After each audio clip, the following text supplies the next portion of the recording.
আজকালকার দিনে জিনিসপত্রের যা দাম বেড়েছে সেই অনুযায়ী বিয়ের খরচা, অনুষ্ঠান করে বিয়ে করলে যেই খরচাটা হবে আর পালিয়ে গিয়ে বিয়ে করলে যেই খরচাটা হবে।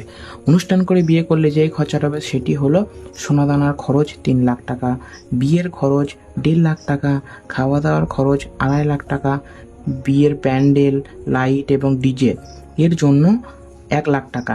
বন্ধুদেরকে তো মাল খাওয়াতে হবে, বিয়ে মানে মাল খাওয়াতে হবে, নাহলে বদনাম করবে শালারা। ওই জন্য 50,000 টাকা। এই দিক সেই দিক করে খরচাতে বিভিন্ন খরচা আছে, সেই জন্য 1 লাখ টাকা। মোট খরচা 9,50,000 টাকা। হ্যাঁ, সামথিং 10 লাখ টাকা। আর পালিয়ে গিয়ে বিয়ে করলে যেই খরচাটা হবে, গাড়ি ভাড়া 1,000 টাকা, ফুলের মালা 200 টাকা, আর বিয়ের রেজিস্ট্রি খরচা 5,000 টাকা, বন্ধুদের খরচা পানি মানে খাওয়া দাওয়া এইসব, সেই জন্য 10,000 টাকা। মোট খরচ 16,200 টাকা, অ্যারাউন্ড 20,000 টাকা। এদিক সেদিক করে পালিয়ে গিয়ে বিয়ে করলে খরচা কম, অনুষ্ঠান করে বিয়ে করলে খরচা বেশি। চল তাহলে আজকেই পালিয়ে যাই। এই মরছে, আমার কাছে গার্লফ্রেন্ডই নেই। ছে क्या सोच है रे तेरी, मानना पड़ेगा।